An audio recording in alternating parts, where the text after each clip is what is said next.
Hey guys, so I'm here with N Good, and we're doing this video to show you guys what is Canada, US, and how is this all tied into one one source, one source of main power. So yeah, N Goods, how's it going? Hey man, thanks for having me on. Really Cool. appreciate it. And yeah, I'm 23 years old from Ontario, Canada, Greater Toronto area. And my name's Nicholas, but my alias is Ngoods. And yeah, so we were Yeah, just nice to talking. have you here, and it's good to have people from the same area that I live at, and especially when we are both friends of Johnny Cirucci and Yeah. spreading this good information, good research. Mm-hmm. And we've been So talking about yeah, going to the protests together. We haven't done it yet, but we will. yeah, for sure. Yeah, on the next one, if all goes as planned. Yes. So yeah, what can you tell me about Canada? I've heard that Canada is a corporation. What can you tell me about that? Yeah. So, of course, everyone who lives in Canada will probably know the term or have heard of the term Commonwealth, right? And Yeah, crown land, all these types of terms, right? And of yeah, course, who is on our dollar bill? The Queen. So, what does this have to do with the Commonwealth?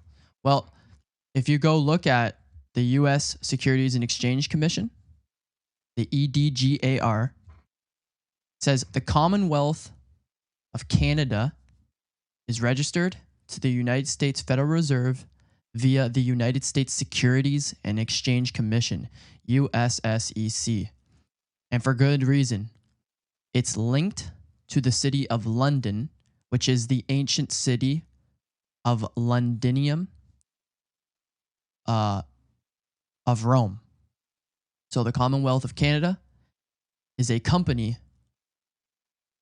as a company, is a foreign account of the Roman Empire, and such registration information is in the public domain.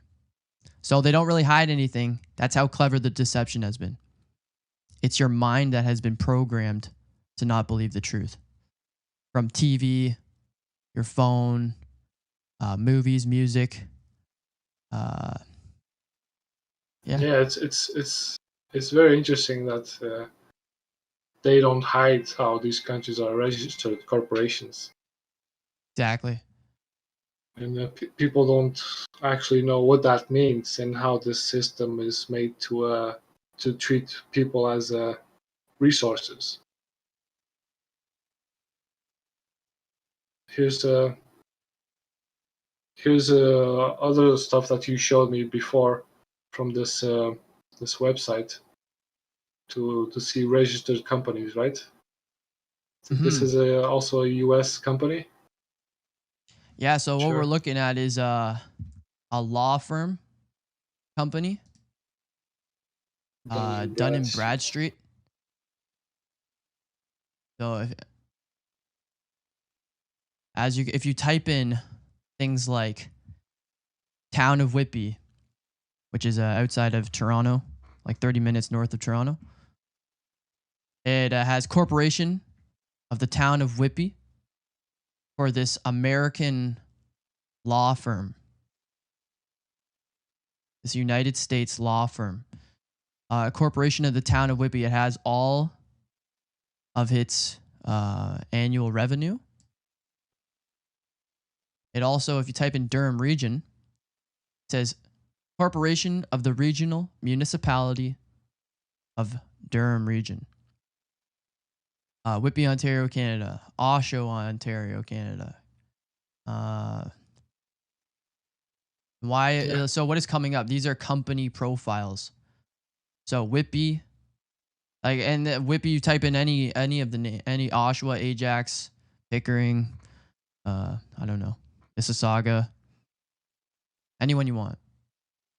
Even if you type in Toronto police, yeah, here it is. it says Corporation of the City of Toronto. North York, U.S. Municipal Governments. That's what the Corporation of the City of Toronto is. The Corporation of the City of Toronto is a U.S. municipal government branch. Crazy. They The just Toronto, tied directly here to U.S. yeah, and it says the Toronto Police is under the U.S. municipal government. So, and then you can look up the financial statements. For instance, the annual revenue for For the police. Whitby, Durham Police Association Incorporated, for Whitby, Ontario, Canada, is 2.33 million for this. That magic number, 33. Yeah.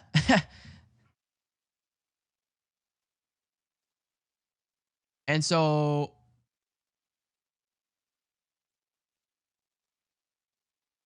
yeah, if you all want to these look up any other places. Yeah. Go exactly, ahead. if you want to look up any other towns or provinces, you'll see the same thing. Corporations or companies, the same thing. And a corporation is the same word as a congregation or a circle, a circuit, a circus, a church. These are all the same things. And well, just to make a short reference to Dog Latin, corporation comes from also corpus, right?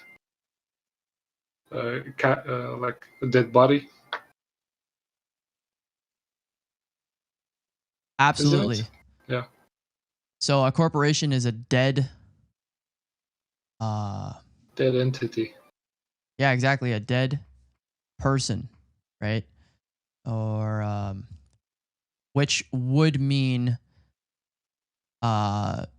membership of the underworld, you know, corrupt corporate world of the dead. Yeah. So Yeah, and that goes into. We could go further into more detail there, but I just wanted to mention how the term corporation ties into to these key words that they like to play around in the law system, in the court system. absolutely. I recommend everyone download and read Black's Law Dictionary, 4th edition. It tells you all about Dog Latin, which is neither real Latin nor real English. It's all Dog Latin is the language of the illiterate. It is the Latin all uppercase text usurped into the English descriptive text, appearing under the grammatical rules of descriptive English text. All uppercase symbolic text without hyphens, and not appearing under the true correct grammatical rules of Latin, and done in order to deceive the illiterate, being the ignorant masses. Quote unquote, ignorance is negligence, right? So it's the hidden text that destroys the dominion of living man over the land, the sky, the sea, and the thing that creep, which is like Genesis 1:26.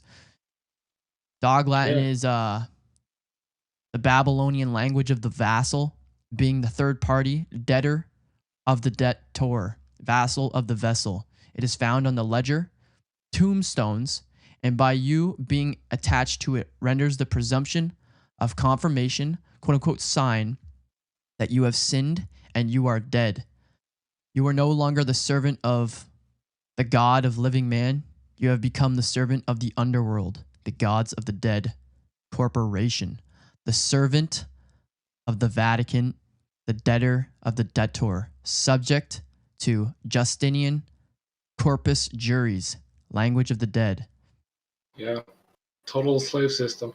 Like, as for instance, dog tags are all capitals. Yeah, the military. You're a dog. Tags, what is dog backwards? It's God. And for people that think that the Magna Carta is going to protect their rights. What can we say about that?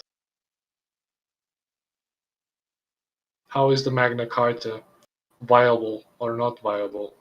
Well, first of Who all, created this? absolutely. So, is the Magna Carta England's or is it someone else's? Something else's. So, of course, everyone knows about the Magna Carta. You'll obviously know about the famous tale of Thomas Becket, right? So, the Pope and Dr. Runcie knelt in the silent prayer at the Palace of the Martyrdom, the spot where St. Thomas A. Becket was murdered in 1170. And the Pope said, quote, "It was a very moving moment to see the Pope and the Archbishop of Canterbury praying on the very spot where the most famous of all archbishops, Thomas A. Becket, had fallen so many centuries ago." So why is that important? Who is Thomas Becket? What does that have to do with the Magna Carta? Well, according to Wikipedia, Henry II of England. Why was Archbishop Thomas Becket murdered? In the tradition of Norman kings, Henry II was keen to dominate the church like the state. At Clarendon Palace on 30th of January 1164, the king set out 16 constitutions aimed at decreasing ecclesiastical interference from Rome, but the newly appointed Archbishop of Canterbury refused to ratify the proposals. Henry was characteristically stubborn, and on the 8th of October 1164, he called the Archbishop Thomas Becket before the royal council. However, Becket had fled to France and was under the protection of Henry's rival, Louis VII of France. By 1170, the Pope was considering excommunicating all of Britain, which means to be damned and exiled by the Catholic Church. Only Henry's agreement that Becket could return to England without penalty prevented this fate. So, Thomas A. Becket was murdered in 1170 by 4 of Henry's knights who wanted to do the king a favor. These knights were Knights Templar, a military order of Rome. Just 3 years later, Becket was canonized and received as a martyr against secular interference in God's church, the Catholic Church. Pope Alexander III had declared Thomas Becket a saint. Plantagenet historian John Harvey believes it was yet another failure in Henry's religious policy, an arena which he seemed to lack adequate subtlety, and politically Henry had to sign the Compromise of Avranches, which removed from the secular courts almost all jurisdiction over the clergy. The Compromise of Avranches in 1172 marked the reconciliation of Henry II of England with the Catholic Church after the murder in 1170 of Thomas Becket. Henry was purged of any guilt in Becket's murder, but he agreed that the secular courts had no jurisdiction over the clergy, with the exception of high treason, highway robbery, and arson. So it was blackmail.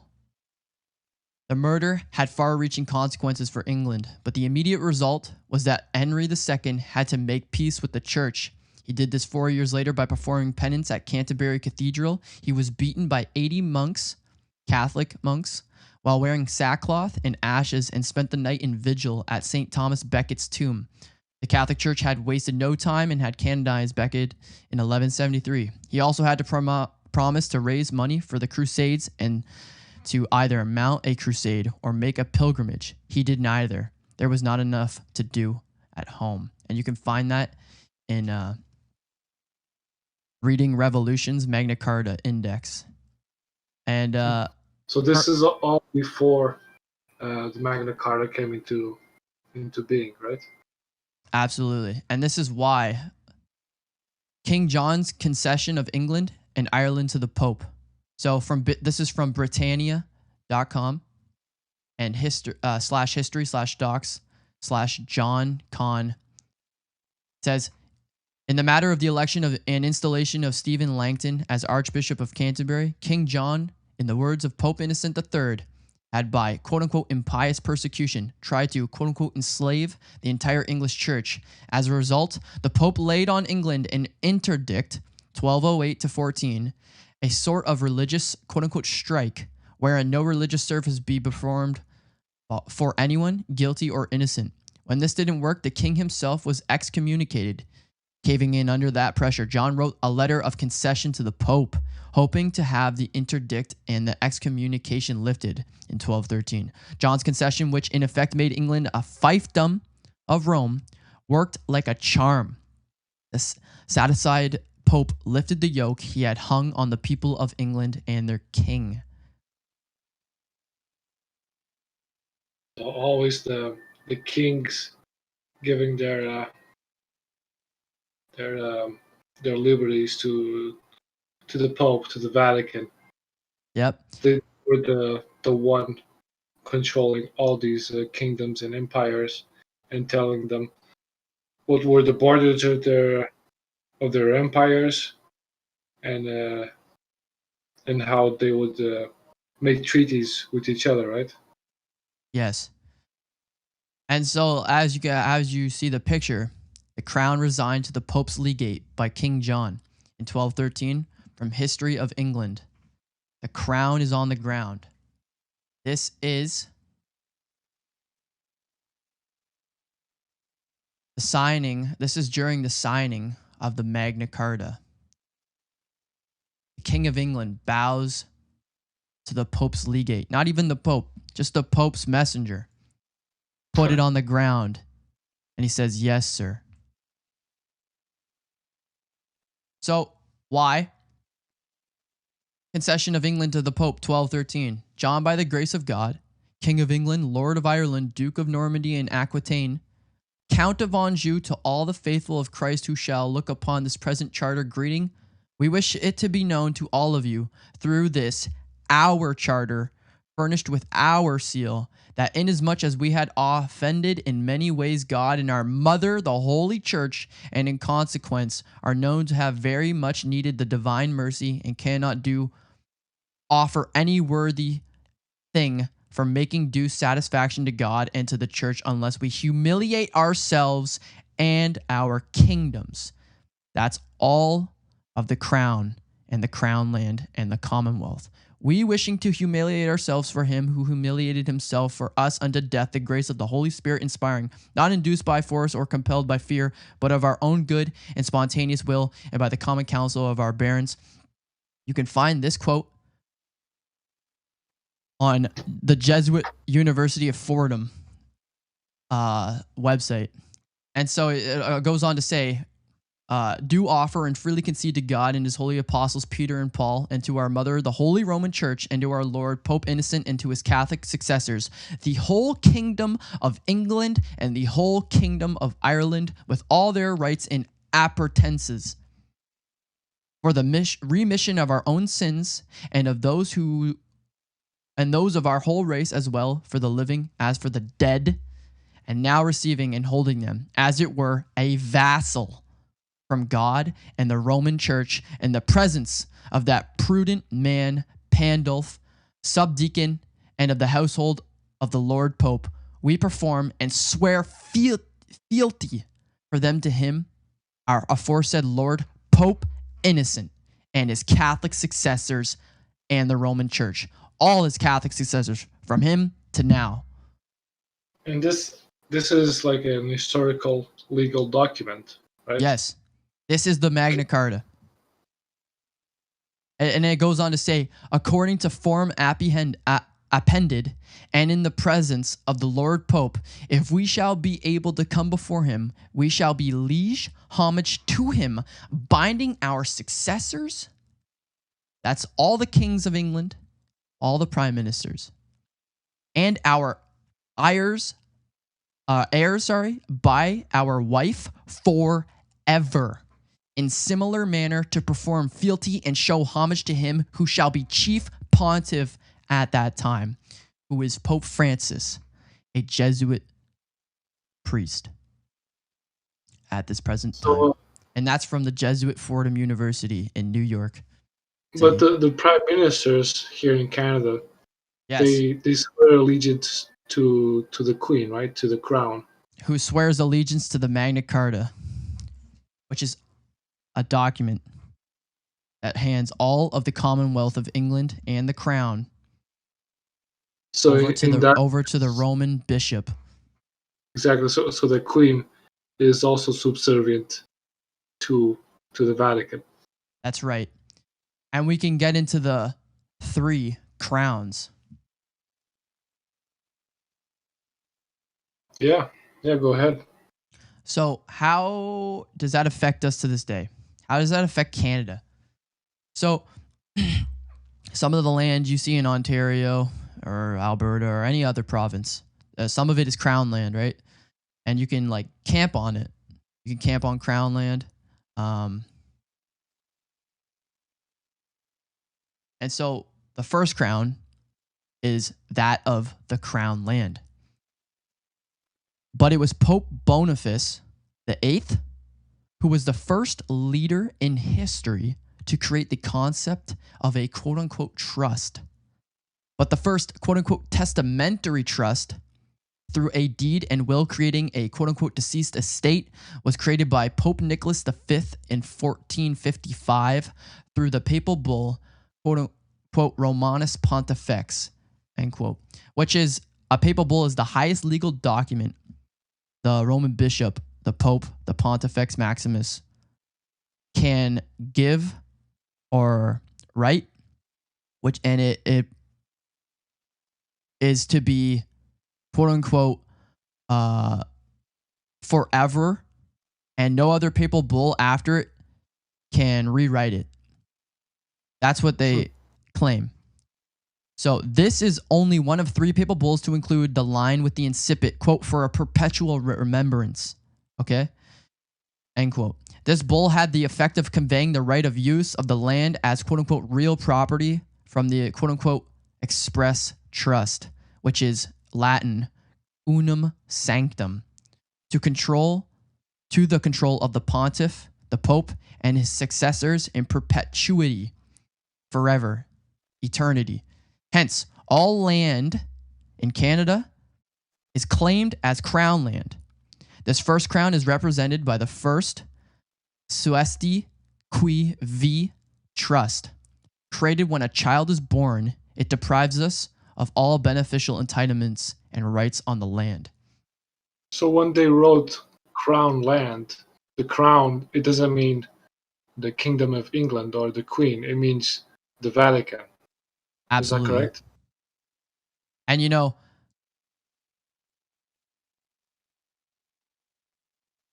city,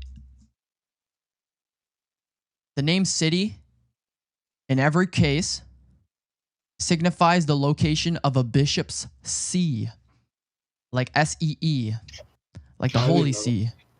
The seat of his authority from the Latin sedes, Sedes, and the territory under his supervision. No place in England was called a city unless governed by a bishop, as in the see of or city of Canterbury, city or city of New York, city or city of London or Bath and Wales or Bristol and Salisbury, etc. With the Philadelphia see or city, the Washington city or see.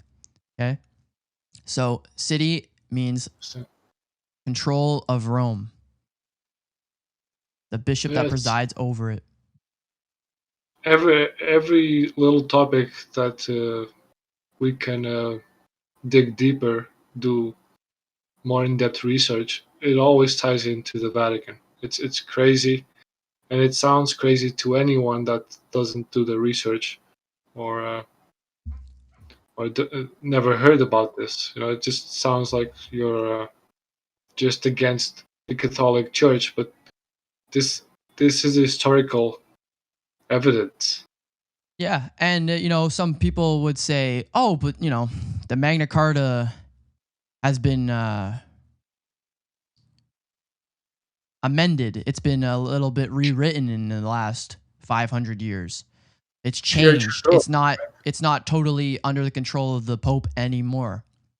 But continuing on what I said about it's what it says in the Magna Carta, it says, "And to the Roman Church without demur, as a sign, moreover, of this our own, we will and establish perpetual obligation and concession we will establish that from the proper and special revenues of our aforesaid kingdoms, for all the service and customs which we ought to render for them, saving in all things the penny of St. Peter, the Roman Church shall receive yearly 1,000 marks sterling, namely at the feast of St. Michael, 500 marks, and at Easter, 500 marks, 700. Namely for the kingdom of England and 300 for the kingdom of Ireland, saving to us and to our heirs our rights, liberties, and regalia, all of which things, as they have been described above, we wish to have perpetually valid and firm, and we bind ourselves and our successors not to act counter to them. And if we, or any one of our successors, shall presume to attempt this, whoever he be, unless being duly warned he come to his kingdom and his senses, he shall lose his right to the kingdom, and this charter of our obligation and concession shall always remain firm. Period. So, with the crown comes the second crown. First crown being the crown land, the second crown of the Commonwealth. So, the second crown was created in 1481 with the papal bull Aeterni Regis, meaning eternal crown, by Pope Sixtus IV, being the only being the second of only 3 papal bulls as deeds of testamentary trust. This papal bull was created to establish the crown of Aragon in Spain, later known as the crown of Spain, and is the highest sovereign and highest steward of all Roman slaves, subject to the rule of the Roman pontiff. Spain lost the crown, Holy Roman Empire, protector of the temporal power of the papacy, in 1604, when it was granted to King James I of England by Pope Paul V, after the successful passage of the quote-unquote Union of Crowns, or Commonwealth, in 1605, by the blown cover as cover, Jesuit-created gunpowder plot to blow up the Parliament of England in London. The crown was finally lost by England to the great Jesuit crusader knight Napoleon in 1814, when it was given to Jesuit superior general Lorenzo Ricci, founding of New Atlantis, the USA. And why New Atlantis? Because in Francis Bacon, who was director of the Virginia Company in England, which helped set up the 13 colonies in the United States. He wrote a book called Novus Atlantis, New Atlantis, saying America would be the springboard for the New World Order. And so when Napoleon gave it over in 1814, it remains this way to this day, overseen and financed by the Commonwealth in the See of London through the invisible colleges, 101 livery companies or corporations. The Invisible College was set up by the Rosicrucians in the First 30 Years' War, and it's known as the Royal Society. The Rosicrucians were created by the Jesuits. The second crown is represented by the second Suesti Qui Vi Trust, created when a child is born, and by the sale of the birth certificate as a bond to the private central bank of the nation, depriving us of ownership of our flesh and condemning us to perpetual servitude as a Roman person or slave. How does the Commonwealth tie into common law? Yeah, so because people are trying to use common law like it's the one weapon against the authority of the government here and in the US also. Well, everything remains in the language. So common law is pretty uncommon. Of course, everything that we've said is you have contained on your identifications. You know, your license, your health identification, your ID, mail, etc. When you receive it, when you look at it, what do you see? It's all capitals. Capitals. What is a capital? A capital is one of the mountains of Rome. There's 7 hills and mountains in Rome. This is prophesied in the book of Revelation, chapter 17.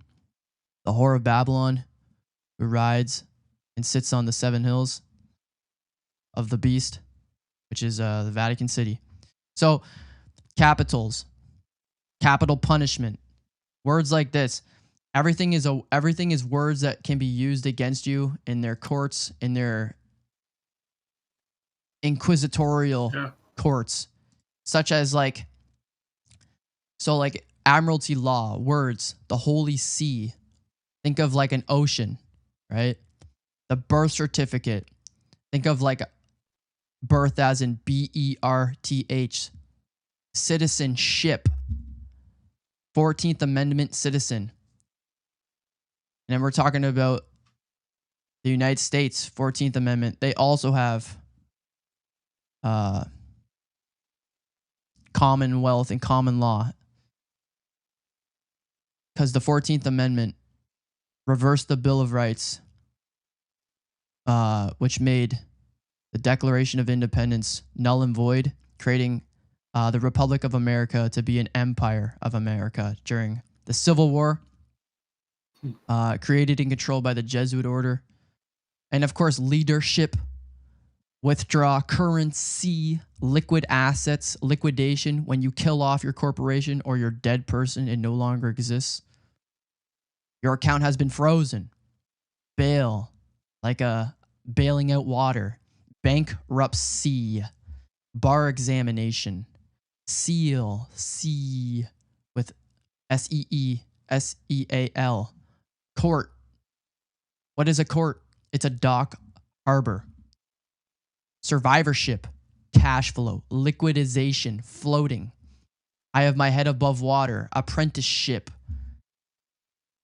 Presidency. Bail bond, bankruptcy law, disembarment. Sidebar, your worship, floating your company, deposit, bank loan, sharks, frozen assets, bank balance, bailiff, bar, discharge, ambassadorship, authorship, battleship, censorship, companionship, craftsmanship, draftsmanship, fellowship, friendship, hardship, horsemanship, internship, membership, partnership, relationship. It's all a language connecting back to this slave system that we think it's working for us, this law system. Yes. But admiralty law is also called maritime law, right? They're not two different things. They're both two sides of the same coin.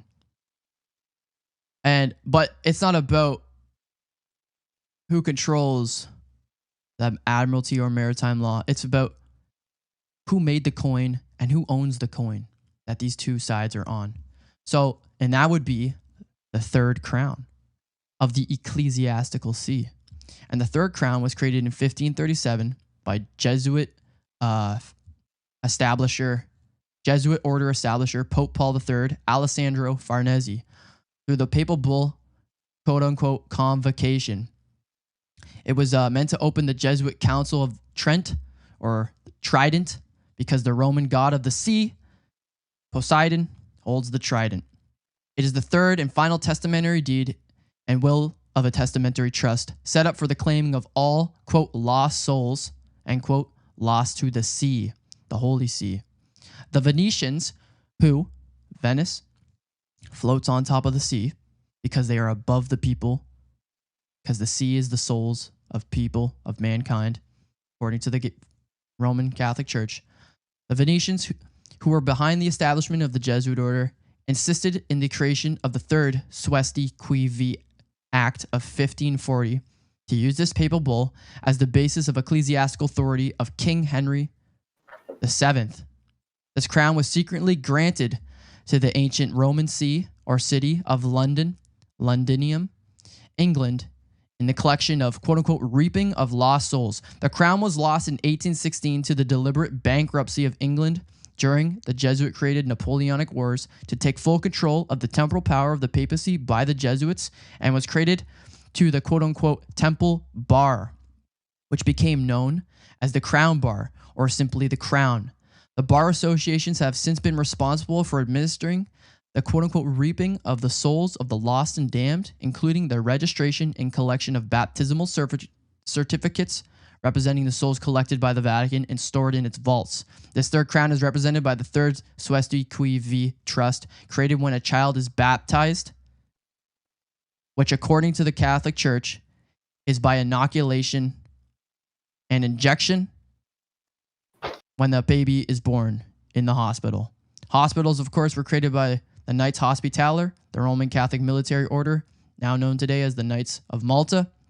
So you said that they are baptized by injection? Yeah. A Roman Catholic baptismal conversion, according to the Jesuits in the 1730s in Brazil and in China, was considered done by through inoculation. And you can find this in their own annals of the propagation of the Catholic faith. And that's crazy. I never heard that. That's actually tying vaccination to the Jesuits. Well, of course, the poison needle, virus being Latin for poison, the poison needle or the virus needle was invented by Jesuit priest Father Francis Xavier de Entrecoles in the 1700s. And so this third crown is represented by the third Suesti Qui Vi Trust, created when a child is baptized or converted. It is the parent's grant of the baptismal certificate, title to the soul to the Roman Catholic Church or quote-unquote registrar. Thus, without legal title over one's own soul, we will be denied legal standing and will be treated as things, cargo without souls, upon which the bar is now legally able to enforce Jesuit-controlled Roman Catholic Venetian maritime law. How do we know this is even real, though? How do we know this is actually working? When you go into a courtroom and you see the flags, what is on the left side of the flag? A yellow strip. The yellow strip represents the yellow of the Vatican flag. This represents the maritime law, the Venetian Admiralty maritime law. And of course, the Postmaster General of every country's cities or seas, is responsible for the universal trading of your soul through the country's postal service. This is why your mail, you see your name, your sea name, your sailor name on the license, health ID, mail, etc. is D-based Latin, unhyphenated capitals, neither real English nor real Latin. And it is not you. It is but an avatar corpse in a digital electromagnetic sea in today's standards, which is the Babylonian, and Babylon is the fourth and final beast, or Rome is the fourth and final beast of Babylon, universal, which is English or Catholic. Catholic is the Latin word for universal. And then magic. Latin Vatic, V-A-T-I-C, in Latin is magic. And anus in Latin or circuit in Latin is anus. So Roman Catholic Vatican, Vaticanus, is the Babylonian Universal Magic Circuit, which is the corporation of the dead. Heinrich von Steuben, German Postmaster General who founded the first General Postal Union, now the United States Nations Universal Postal Union, was a knight of the Jesuit-controlled Roman Catholic Sovereign Military Order of Malta. This Order of Malta was taken over publicly in 1818 by the Jesuits. So, and I see you got the Roman fasces up. And of course,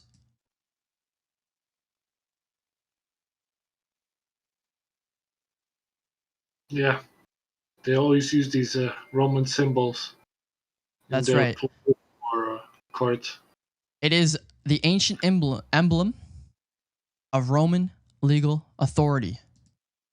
So, of course, the god of the seal, which has sea in it, the god of the seal wields the fasces to sweep the earth clean of the last traces of the Roman Catholic quote unquote original sin. So what is an insinuar? You look in Black's Law Dictionary, an insinuar.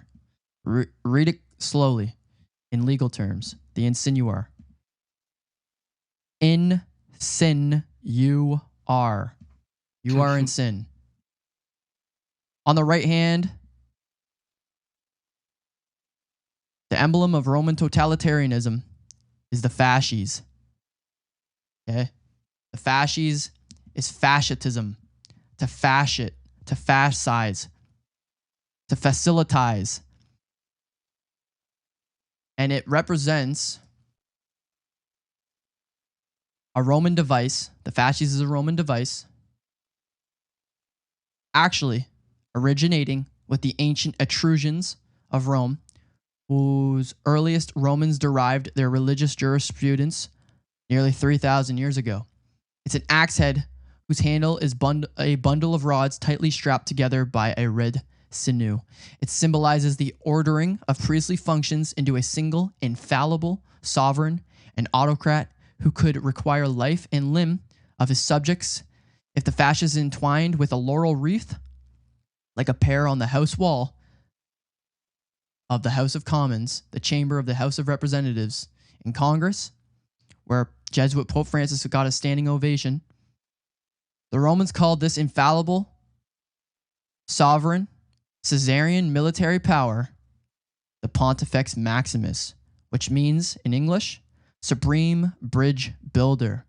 That's why all the bridges and waterways in the United States of America, for instance, are owned by the Marine Corps, because the first Marine Water Corps was invented by the first few Jesuits in 1528 in Spain, contracted by the Venetians to create the first secret police called the Laguna Ari.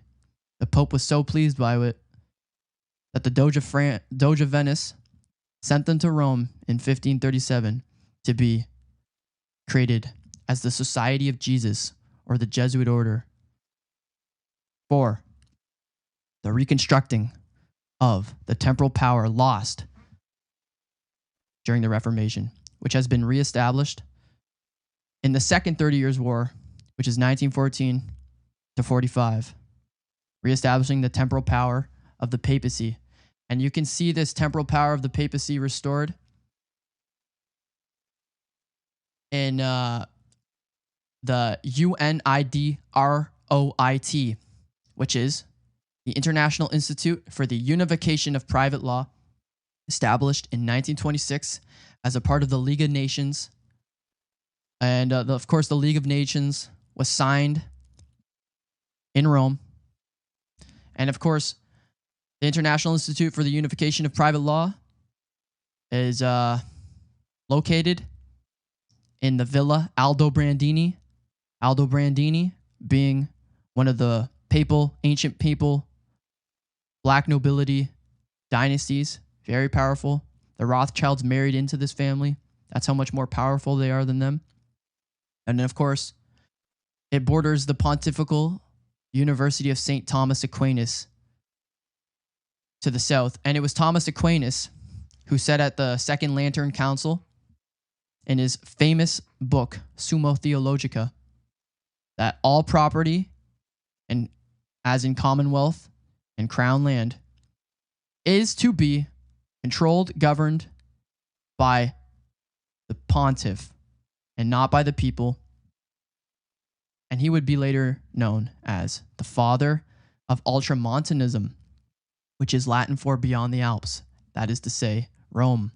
Ultramontanism later became known as fascism.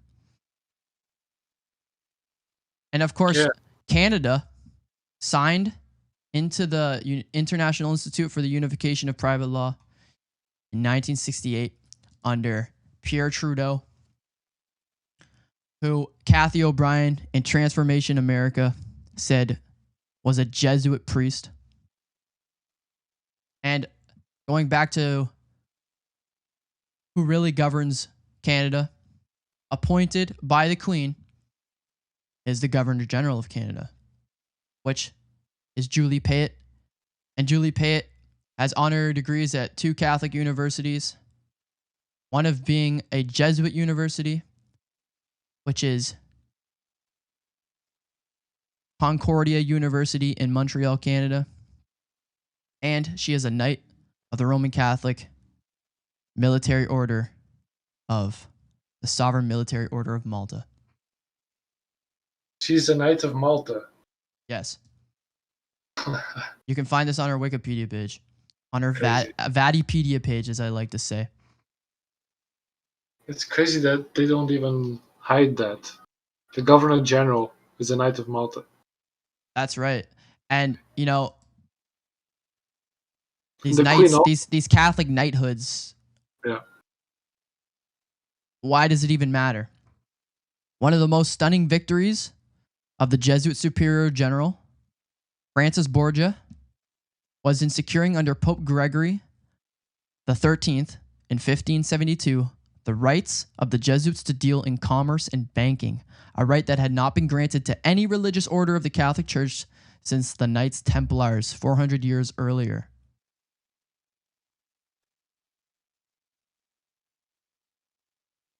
Yeah. And so the United Nations Universal Postal Union, created by a Knight of Malta, Dietrich von Steven. And just to go back to some other thing, the Banco. The Templars invented the term Banco. That's where you put your money on the table. Yeah, but just to mention that also, USA is also incorporated, and is actually a parent company of Canada, right? That's right. So We can also everything is a company or a corporation under the U.S. Securities and Exchange Commission.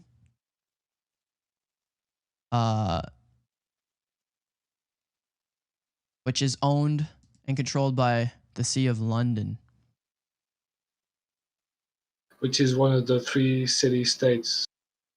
Yeah, they are the financial backers of the sword arm of Rome, being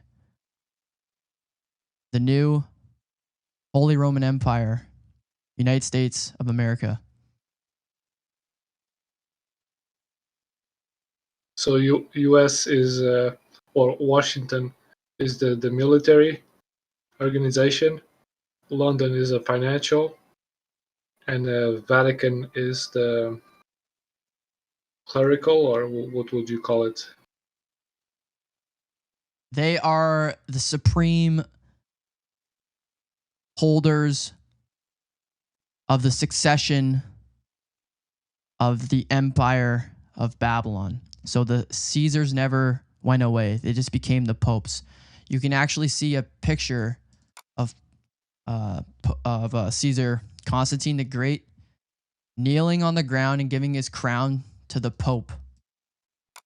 The painting of it from 338 AD, I believe.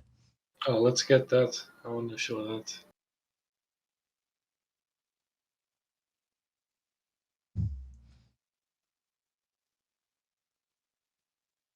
If you can find that. I don't have it here. But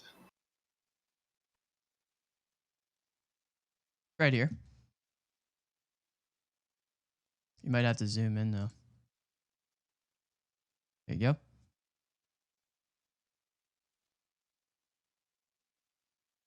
copy link. Press Control. Yeah, there you go. You got it.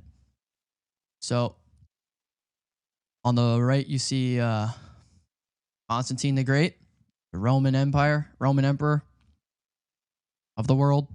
And of course, Webster's 1928 dictionary, the first Webster's dictionary, defines the world as the Roman Empire. The next edition that came out in 1836 removed this definition, and you can find this on the internet to this day.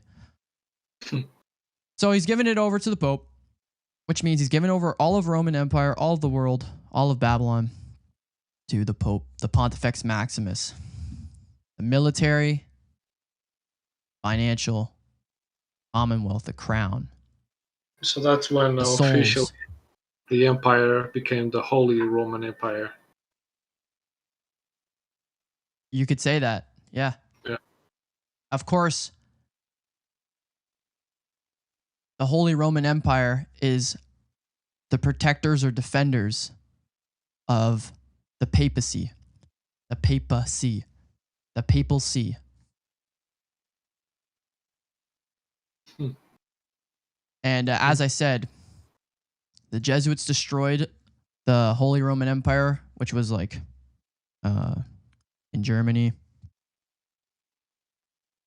and gave it over to France to be given over to America, financed by London, which are the merchants of Rome, you could say. Previous merchants of Rome would have been the Venetians. And you know, you can actually find the Stuart dynasty of England, which were devout Roman Catholics, helped set up Jesuit created Freemasonry in the Jesuit College of Claremont and the Jesuit College de Saint Germain en Laye. Where actually the Stuarts are actually the Roman, Italian, Venetian, Pallavinici dynasty, which go all the way back to the founding of Rome. And on their Pallavinici Plaza in Rome, you can see the Jesuit monogram in the middle of their coat of arms on the marble floor. And these are the kings of England. Good stuff, man. Thank you for sharing all this information. I hope this opens some eyes of people that are waking up and consider themselves already awoken and are fighting for their rights. To look at the historical facts that the Magna Carta and the common law are not really made by the people, and to protect the people is just a way of another layer of deception. Absolutely. Our language exists under a different grammatical rule, the official language of foreign Rome. Ancient Latin being illustrative text. English is descriptive text. Mixing the two languages is a fraud and can only be agreed upon. That can only be agreed upon. Such writings have no lawful or grammatical ability to correspond with each other, and by agreeing to any document that contains the all uppercase text renders you as a trustee of the fraud, the world debtor, the Vatican. You become the quote unquote foreign citizen of Rome, trustee slave of the world. Is that you on your driver license or passport? Is that you on your mail? Exactly. And yeah, well, I'd just like to say thank you for having me on the show and really appreciate your time. Yeah, no problem. And I think we're gonna be making a few more videos like this because this information is very valuable, and people need to know what's actually behind all this deception, all this power, if they really want to get over it, get past it, or gain their freedoms that they never had. We were all born into this system, you know, and that's one of the things that it shows in the movies, like the Matrix trilogy movies. It really describes how we are born into the system. Absolutely. And I'll just say one more thing just to tie it into the present. Yeah. Justin Trudeau, son of Pierre Trudeau, or many people like to say Justin Castro. um, Pierre Trudeau, he was Jesuit educated at the Jesuit College of Jean de Brébeuf in Quebec, and so is Justin Trudeau. They're both Jesuit educated. Yeah, And so they're pushing forward the agenda. absolutely, and of course, Pierre Trudeau rewrote the our Constitution. Yeah, he 1980. that this was a de facto country. Yeah. So that was another deception, right? That he all tied into amended. the same thing. Yeah. And, of course, Trump is Jesuit educated at Fordham University. And a lot of people like to talk about QAnon. I'm sure you've heard. Oh, for sure. If you go on the Catholic Encyclopedia, which is the official organ of the history of Catholic history, you can find a document called The Sayings of Jesus. It's called the Logia. And